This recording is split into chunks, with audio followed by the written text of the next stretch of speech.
स्वागत है आप सभी का आपके अपने चैनल यू लर्न क्लासेज में। आज के वीडियो में हम लोग फिर से यानी मैथ के जो अगले यानी सेट हैं यानी सेट नंबर हम लोग 5 करने वाले हैं। इससे पहले आपको यानी 4 सेट दे चुके हैं यानी 4 सेट दिया जा चुका है। यदि आप उन्हें नहीं देखें तो ज़रूर देखें, क्योंकि सारे सेट में आपके लिए बहुत ही इम्पोर्टेंट सब्जेक्टिव सवाल को डिस्कस कर रहे हैं। ठीक है, आने वाले वक्त में आपके लिए जो है ऑब्जेक्टिव सवाल भी यानी हम लोग सॉल्व करेंगे। तो अभी फिलहाल हम लोग सब्जेक्टिव सवालों का सेट चला रहे हैं, जिसमें कि आप देखेंगे जो आपके जो सवाल होंगे वो सारे के सारे फाइनल वाले एग्जाम में देखने के लिए मिलेंगे। यही सब सारे सवाल आपको फाइनल एग्जाम में देखने के लिए मिलेंगे। तो आइए बिना देर के आगे बढ़ते हैं और सवालों को हल कर लेते हैं। ठीक है, अगर देखें तो हम लोग का जो पहला सवाल, आज का पहला सवाल, देखिए सवाल देखिए क्या कर रहा है। सवाल कर रहा है यहाँ पे कि 52 पत्तों की एक अच्छी प्रकार से फेंटी गई गड्डी से एक पत्ता निकाला जाता है। निम्नलिखित के प्राप्त करने की प्रायिकता ज्ञात करें। यानी हम लोग प्रायिकता के बारे में हम लोग मालूम करेंगे। ठीक है, प्रायिकता के बारे में हम लोग से पूछा जा रहा है। ठीक है, आइए इनको हम लोग हल करते हैं। ठीक है, हल कर लेते हैं। बहुत बढ़िया, ओके, ध्यान दीजिए। ओके, इसको बाद में देख लेंगे, थोड़ा सी लग रहा है कुछ लगा हुआ है। आइए, अच्छा पहली बात तो आप लोग को बता दें कि ये जो 52 पत्ते के बारे में बात किया जा रहा है, 52 पत्ते के बारे में बात किया जा रहा है, 52 पत्ता। ठीक है, कितने पत्ते? 52 पत्ते के बारे में जो बात की जा रही है, ये 52 पत्ते यानी कार्ड के बारे में बात कर रहे हैं। कार्ड, कार्ड का मतलब ताश होता है। किसके बारे में? ताश के बारे में हम लोग बात कर रहे हैं। ठीक है, आइए हम इस कार्ड के बारे में थोड़ा सा जानते हैं, आपको बताते हैं पहले, क्योंकि इस सवाल में देखेंगे तो लाल रंग का बादशाह तस्वीर वाला पत्ता के बारे में बात किया जा रहा है। आइए देखिए, जब हम कार्ड की बात करते हैं ना, जब हम कार्ड की बात करते हैं तो ध्यान दीजिए, यहाँ पे ये आपके कार्ड है। क्या है? ये आपके कार्ड है, ये कार्ड है। कार्ड में देखेंगे तो टोटल 4 तरह के होते हैं। इसको जो है, इसको कहा जाता है हुकुम, कहा जाता है हुकुम। हुकुम के पत्ते कहलाता है ये। ठीक है, ये जो देख रहे हैं इसको जो है कहते हैं इसको पान के पत्ते, पान के पत्ते, या इसको लाल पान भी कहा जाता है। लाल, क्योंकि रंग लाल है तो इसको लाल पान भी कहा जाता है। ठीक है, लाल पान, या इसको पान भी कहते हैं, याद रखेंगे। इसके बारे में जब हम बात करते हैं तो इसको चिरी कहा जाता है, चिरी। ठीक है, इसके बारे में जब हम बात करते हैं तो इसको ईंट कहा जाता है। क्या कहा जाता है? इसको ईंट कहा जाता है। आप लोग इनको जानते होंगे, अच्छे से जानते होंगे। आप देखेंगे अगर टोटल में काउंट करें तो 1 से स्टार्ट होता है, 10 तक कंटिन्यू होता है। ठीक है, यानी 1 2 यानी एक, इसको जो है एक को ऐसे एस कहा जाता है, इंग्लिश में एस, हिंदी में इक्का कहा जाता है। क्या कहा जाता है? इक्का। ये आपका, ये इक्का हो गया, ये भी इक्का ही है, ये भी इक्का है, ये भी इक्का है। ठीक है, उसके बाद यानी 2 3 4 5, इक्का का मतलब एक भी होता है। तो यहाँ से स्टार्ट करेंगे तो 10 तक जाता है। 10 तक जो जाता है इसको कहा जाता है दहला। इसको थोड़ा सा समझना है। ये जो जैक है, जैक को कहते हैं गुलाम। गुलाम क्या है? गुलाम है। ठीक है, उसके बाद देखेंगे तो इसके बाद आपका क्वीन यानी रानी है। रानी को बेगम कहा जाता है, बेगम। रानी या बेगम एक ही बात। और किंग, ये किंग है, यानी किंग बोलिए, या इसी को हम लोग बादशाह कहते हैं, बादशाह। ये क्या है? बादशाह। ठीक है, या राजा भी कह सकते हैं, इसको राजा भी कहा जाता है। अगर सवाल में राजा आ जाए तो समझ जाइए। ओके, तो इस तरह से देख रहे हैं कि टोटल अगर देखें हुकुम के पत्ते कितने हैं? 13 है।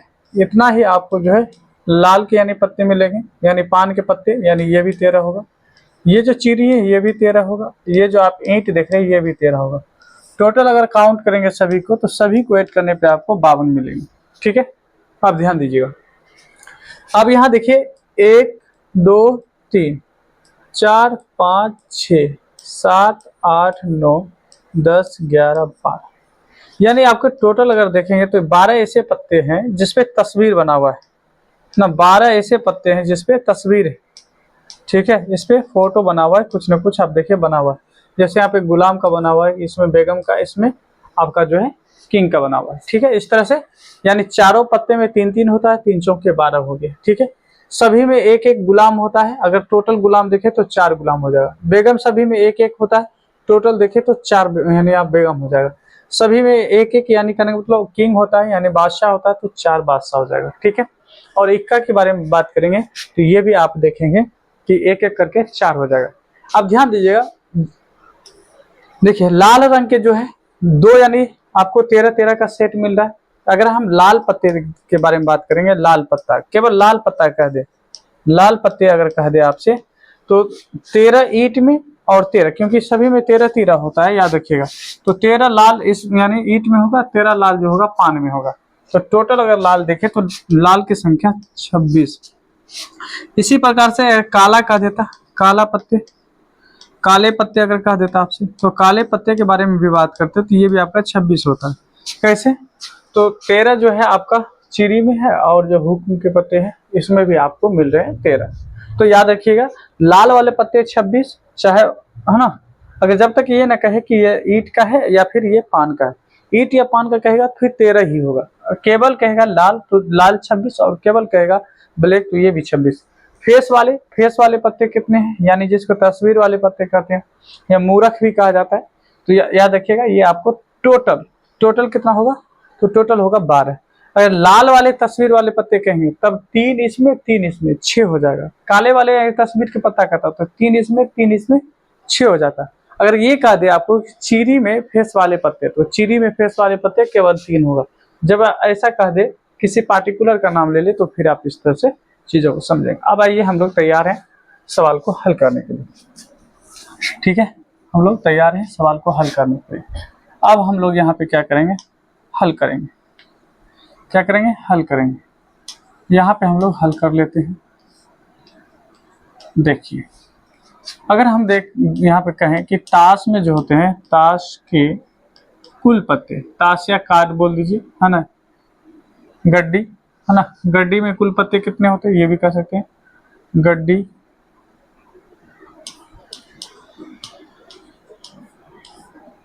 डी के कुल पत्ते की संख्या, तो कुल पत्ते की जो संख्या है वो आपको मिल जाएगा 52। कितना मिलेगा, टोटल मिलेगा 52, ठीक है। अब सवाल क्या कर रहा है, सवाल अगर देखेंगे एक नंबर के सवाल में कह रहा है कि लाल रंग का एक बादशाह, लाल रंग के बादशाह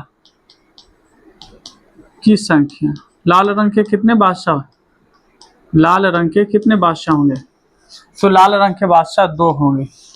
कहेंगे 2 कैसे होंगे, तो अभी बताए थे, एक ईंट में होता एक पान में होता। देखिए एक ईंट में किंग है, एक पान में किंग है, और दोनों कलर क्या है, लाल है। तो यानी कितने बादशाह हो गए, 2 बादशाह हो गए। अब जब हम प्रायिकता निकालते हैं तो है ना, प्रोबेबिलिटी ऑफ लाल रंग के बादशाह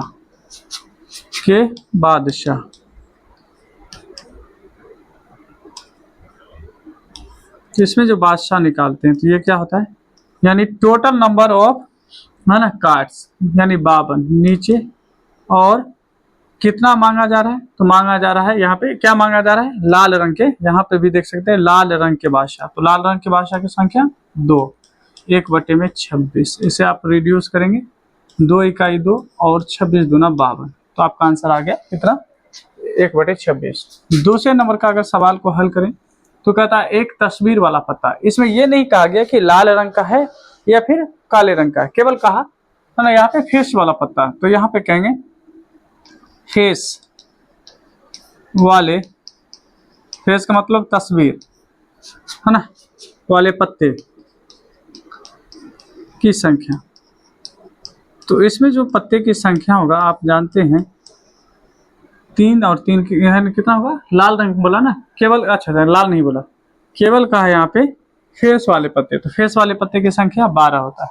अभी जस्ट बताए थे फेस वाले पत्ते की संख्या क्या होता है, यानी 12 होता है। देखिए 3 इसमें, 3 इसमें, 3 इसमें, 3 इसमें, तो टोटल कितना 12, यहाँ पे हम बता चुके हैं 12 होता है। तो अब यहाँ पे अगर हम प्रायिकता निकाले, प्रोबेबिलिटी ऑफ फेस कार्ड, है ना, की प्रायिकता, है ना, की प्रायिकता, ठीक है, फेस कार्ड, तो फेस कार्ड का क्या हो जाएगा, टोटल कितना है 52, फेस कार्ड कितना है तो 12, 4 से काटेंगे, 4 तिया 12, 13 चौके 52, तो ये हो जाएगा 3/13, ठीक है। तो इस तरह से हम लोग क्या किए, इसका आंसर कर चुके हैं। आप लोग भी ऐसे बनाएंगे। अब आइए हम लोग अगले सवाल को बनाते हैं। बहुत इंपॉर्टेंट सवाल, अगर यहाँ पे देखें तो बहुत ही प्यारा सवाल है। सवाल को हल करेंगे हम लोग, और देखिए सवाल को पढ़ेंगे भी। कह रहा है कि चित्र में, बगल में चित्र दे रखा है, कहता है डी, ठीक है, ई जो है AC के पैरेलल है और DF जो है AE का पैरेलल है। तब सिद्ध कीजिए कि BF बटे में FE equal to BE equal to में EC। बहुत प्यारा सवाल है, देखने में थोड़ा सा कॉम्प्लिकेटेड लग रहा है लेकिन बहुत अच्छा सवाल है। आइए पहले इसके पीछे की कुछ यानी आपको बात बताते हैं, कॉन्सेप्ट दे देते हैं ताकि हम सवालों को अच्छे से कर पाए, ठीक है। देखिए हम यहाँ पे ही बना रहे हैं, मान लीजिए हम यहाँ पे रख रहे हैं, इनके बारे में थोड़ी सी जानकारी दे रहे हैं और समझिए कि हम रफ करके आपको बता रहे हैं ताकि आपको चीज़ समझ में आए। इसको थोड़ा सा हम अलग कर देते हैं चीज़, जैसे मान लीजिए कि हम इस जगह को अलग कर रहे हैं, ये हम अपने रफ के लिए यूज कर रहे हैं, ये रफ के लिए, यानी आपको समझाने के लिए। रफ का मतलब है कि हम आपको समझाने के लिए ये चीज़ ले रहे हैं। देखिए याद रखेंगे, अगर कोई एक ट्रायंगल है जिसका नाम A है, B है और C है, इस ट्रायंगल के किसी भी साइड के पैरेलल एक लाइन अगर हम ड्रॉ कर लेते हैं, जैसे हम पैरेलल जो है, जैसे ये आपका जो है DE, हम क्या किए हैं DE पैरेलल कर लिए हैं, यहाँ पे बोल दिए कि DE जो है ये पैरेलल है, DE पैरेलल है किसके, BC के। ये पैरेलल का मतलब क्या होता है, समांतर का मतलब ये होता है कि इस रेखा को आप जितना लंबा कर लें, इस रेखा को भी आप जितना लंबा कर लें, एक दूसरे को कभी नहीं मिलेगा, एक दूसरे से ये कभी नहीं मिलेगा, यानी एक दूसरे को कभी इंटरसेक्ट यानी नहीं करेगा, इसीलिए इसको कहते हैं पैरेलल। और बीच की जो दूरी होगा हर एक जगह पे, जितना आप आगे बढ़ते चले जाइए, है ना, इनके बीच की दूरी हमेशा बराबर रहेगा, इसीलिए इसको पैरेलल लाइन कहते हैं। अब कहा गया कि किसी ट्रायंगल में अगर दो साइड पैरेलल है तो यहाँ पे जो है थेल्स का थ्योरम लग जाता है। थेल्स का थ्योरम क्या कहता है, कहता है AD बटे में DB हो जाएगा, यानी A और D का जो लेंथ होगा, A से, देखिए A से D का लेंथ बटे में हो जाएगा D से B का लेंथ, D से B का लेंथ, और बराबर में कहा जाता है कि AE का लेंथ जितना होगा वो आपका जो रेशियो में आएगा किसके, EC के, और ये दोनों जो होगा आपस में बराबर होगा। बस इसी का हम लोग क्या करेंगे, इसको कहा जाता है BPT, है ना, या इसी को थेल्स थ्योरम कहा जाता है, थेल्स थ्योरम। ये थेल्स थ्योरम का ही एक हिस्सा है जो कि आप लोग है ना चैप्टर नंबर 6 यानी ट्रायंगल में आप लोग पढ़े होंगे, चैप्टर 6 में आप लोग पढ़े होंगे, चैप्टर नंबर 6 में, ठीक है। आइए आगे बढ़ते हैं हम लोग। ऐसे तो NCERT कुछ चैप्टर को हटा दिया गया है, तो हो सकता है कि ये चैप्टर नंबर 5 में भी हो, लेकिन पुराने NCERT में चैप्टर 6 में। अब देखिए हम फोकस करेंगे किस पर, बस इस बात पे फोकस करेंगे पहले कि दिया क्या है। दिया हम लोग के सामने है कि हमारा जो DE है, DE ये पैरेलल है किसके, AC के। अब चलिए पहले ढूंढते हैं कि DE कहाँ है, DE कहाँ है ना, उस पर थोड़ा सा हम कलर कर देंगे। D, देखिए DE, D से चलेंगे, चलते चलते कहाँ तक जाएंगे, E तक जाएंगे। DE दिख रहा होगा आपको, ये आपका DE, राइट। D किसका यानी पैरेलल है, AC के, ठीक है। चलिए ए सी के हैं तो हम ए सी को भी हम एक बार जाहिर कर देते हैं। ए सी, सॉरी ये क्या है आपका,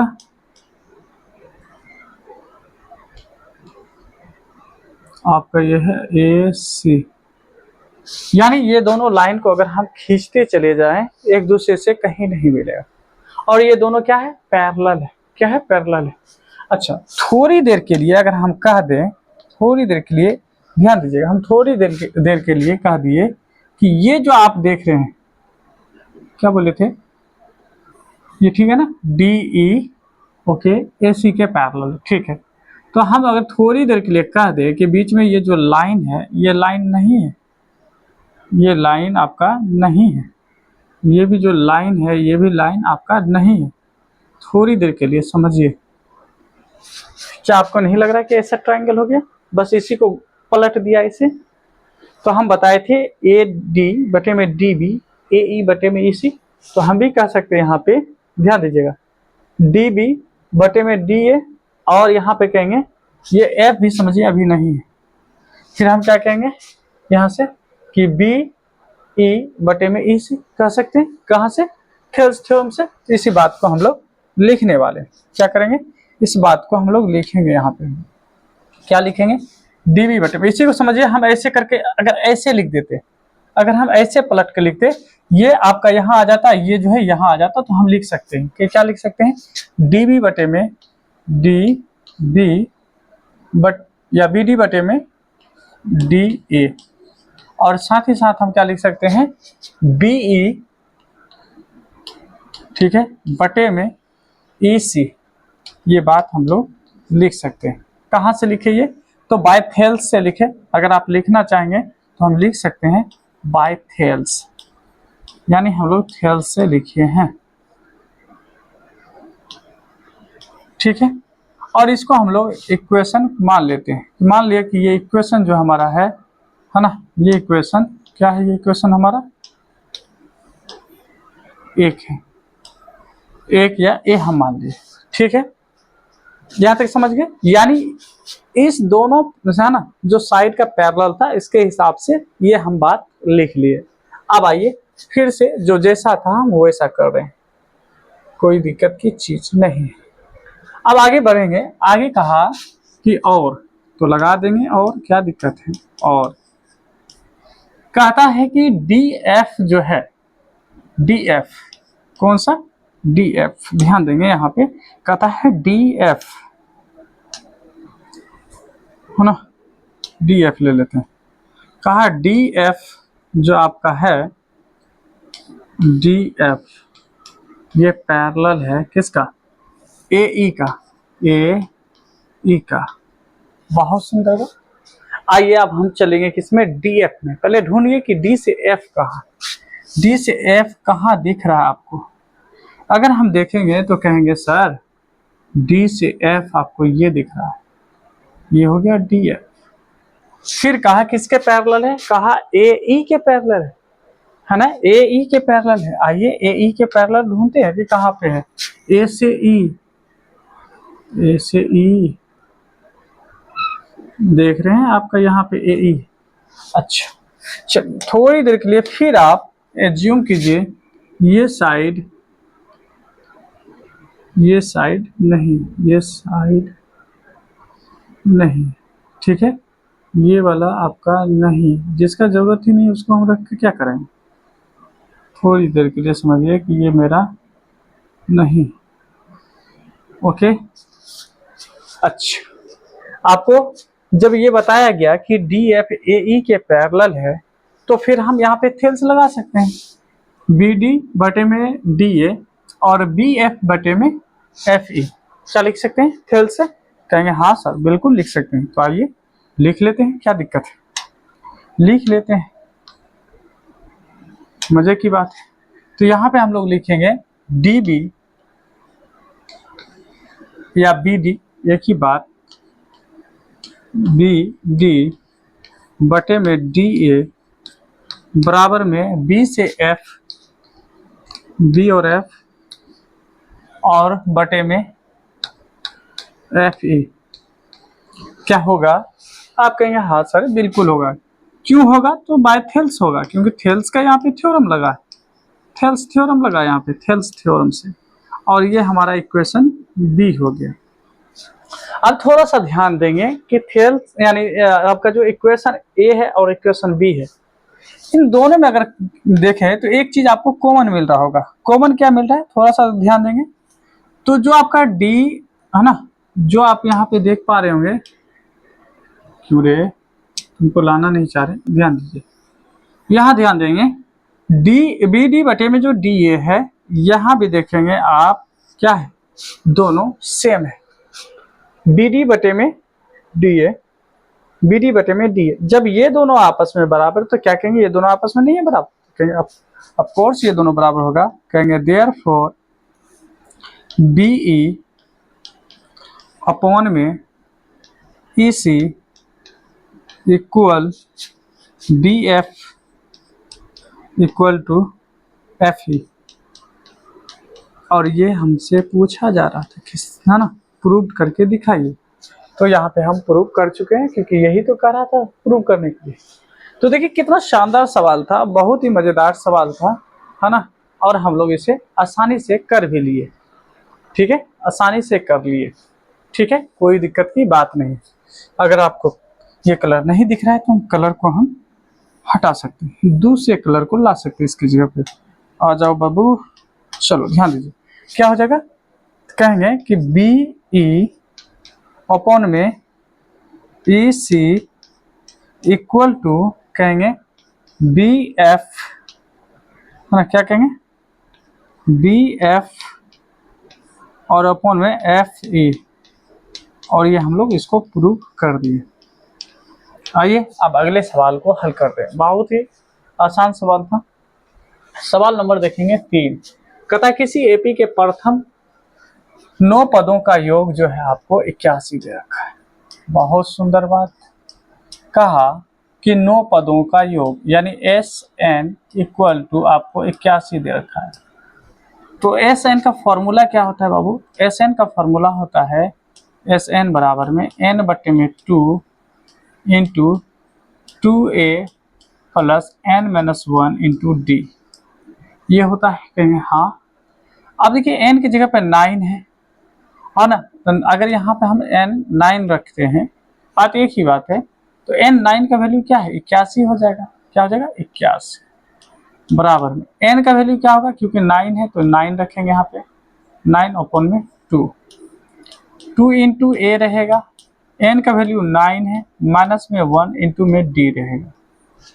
कोई दिक्कत नहीं। ये देखिए अगर इधर लाएंगे तो क्या होगा? 81, ये जैसे आएगा 2 चला जाएगा ऊपर, 9 आ जाएगा नीचे, इक्वल टू 2a प्लस में 9 में से 1 जाएगा तो 8d। 9 से काटेंगे 9 बार में, 9 दूना 18 हो जाएगा। 18 बराबर में यहाँ से अगर हम 2 कॉमन ले लेते हैं तो a प्लस 4d हो जाएगा। होगा कि नहीं होगा? देखिए 2 गुना 2 और 2 गुना 4 8, डी का डी हो जाएगा। 2 से हम यहाँ पे इसको रिड्यूस कर सकते हैं 9 बार में, तो हम कहेंगे 9 equal to a plus 4d, a plus 4d। बहुत सुंदर बात। इक्वेशन 1 कर लेंगे। ठीक है, और सभी में जो है आप और या इम्प्लाइज का सिंबल लगा सकते हैं। क्या कर सकते हैं? इम्प्लाइज का सिंबल लगा सकते हैं। ठीक है, आइए आगे अगर हम लोग बढ़े तो दूसरा बात क्या कर रहा है कि और, ठीक है, और में क्या कर रहा है? और में कह रहा है कि प्रथम 17 पदों का योग 200 जो है क्या है? 89 है। तो यहाँ पे अगर हम देखें एस 17 का जो वैल्यू दे रखा है 289। अब एस एन का अगर फॉर्मूला लगाएंगे तो बात वही है। यहाँ पे क्या लगाएंगे? S N equal to n बटे 2a प्लस में एन माइनस 1 इंटू में डी। अब एस एन की जगह पे क्या रखेंगे? 17। तो जब एस एन 17 रखेंगे तो इसका वैल्यू क्या है? 289 इक्वल टू एन का वैल्यू क्या है? 17 बटे में 2, ठीक है, बटे में 2 हो जाएगा।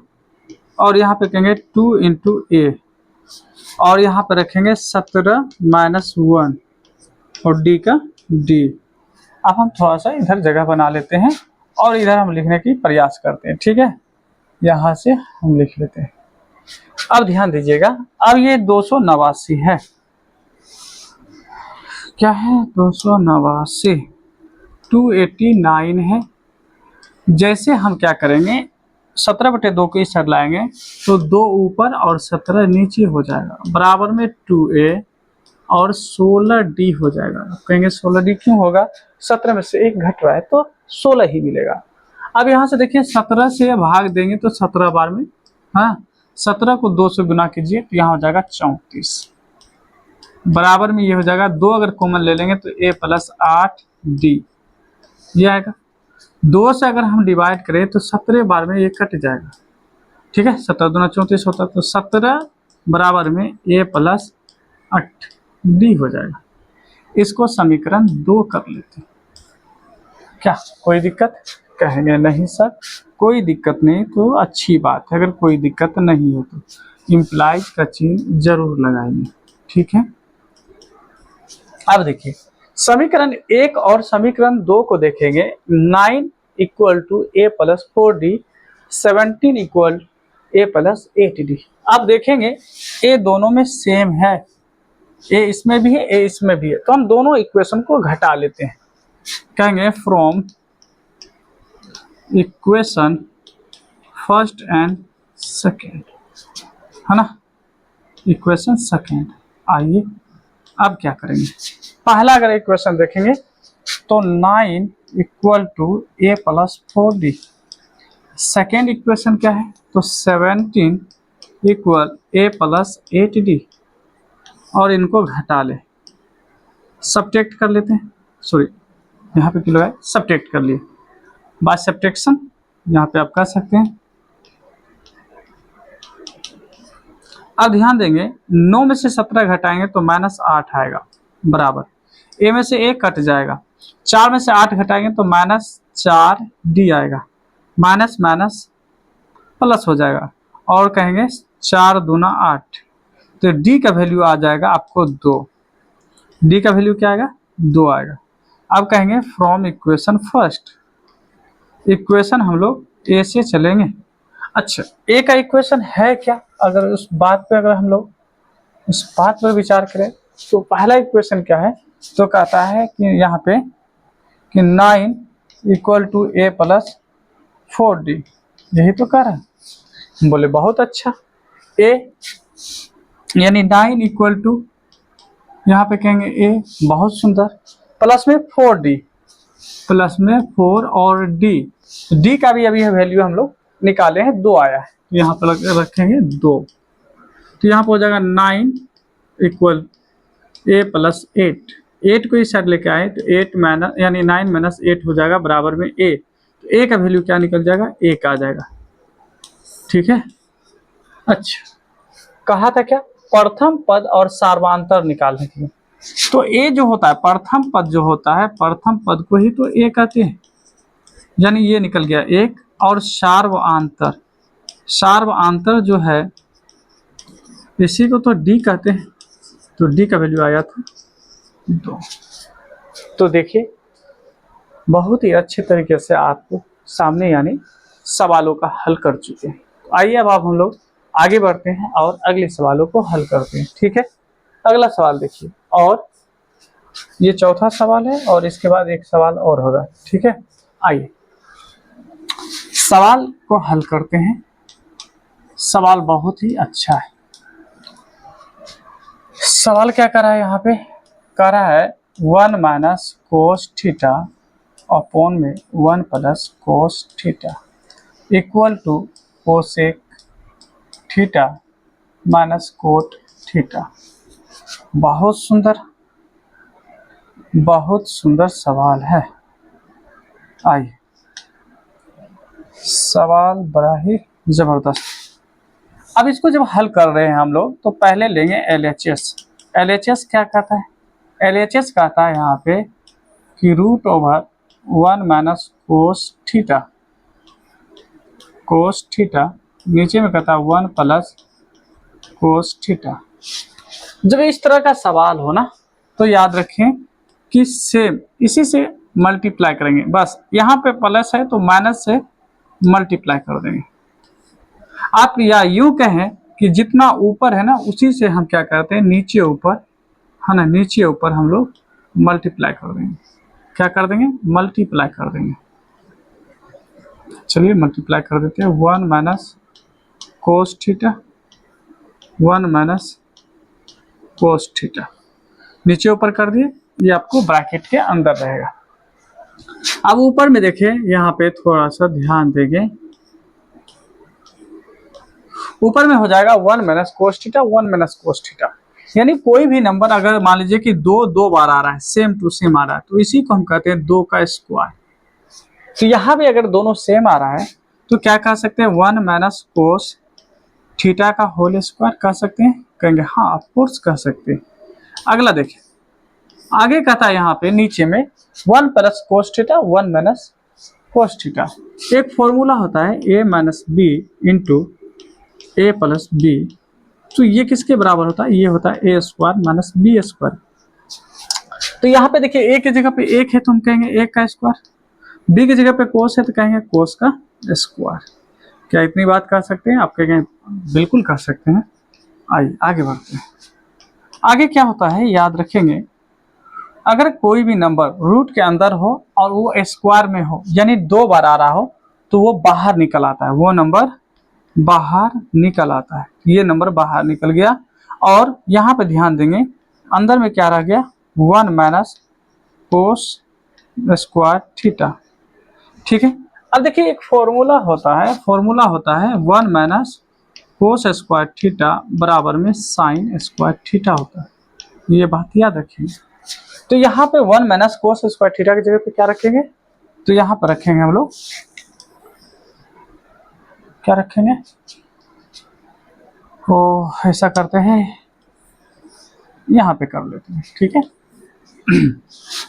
तो हम लोग यहाँ पे देखेंगे तो ऊपर में क्या है, 1 माइनस कोस थीटा, नीचे में क्या हो जाएगा, root under sine square theta होगा। आप कहेंगे साइन स्क्वायर क्यों हुआ, क्योंकि 1 माइनस कोस स्क्वायर थीटा बराबर में साइन स्क्वायर थीटा होता है। बहुत सुंदर, 1 माइनस कोस थीटा है आपको, नीचे में देखिए क्योंकि साइन का स्क्वायर है, 2 बार है, हम बोले कोई भी अगर चीज 2 बार आ जाता है रूट के अंदर तो वो बाहर आ जाता है।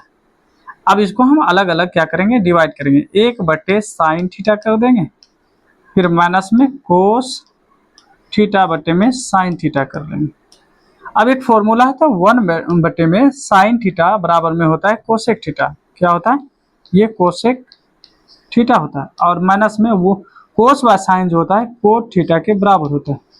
और ये चीज़ अगर देखेंगे तो यही चीज़ हमको RHS में दिया गया था, जो कि हम कह सकते हैं ये RHS के बराबर है, RHS के बराबर है। अगर RHS के बराबर है तो ये हमारा सवाल प्रूव्ड हो गया। क्या है ना मज़ेदार, बहुत ही ज़्यादा मज़ेदार सवाल था ये जो था आपका। अगर देखा जाए ये आपको बताए कि एक फॉर्मूला होता है, ठीक है, ये फॉर्मूला होता है, याद रखिएगा।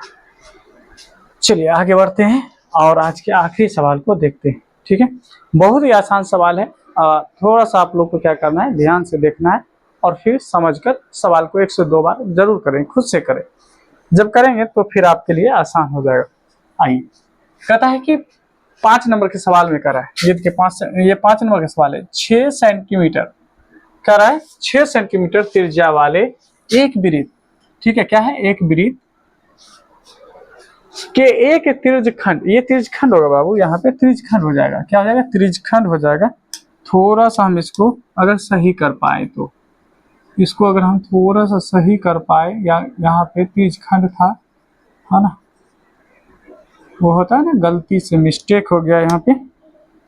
चलिए, यहाँ पे था त्रिज्यखंड, त्रिज्यखंड था यहाँ,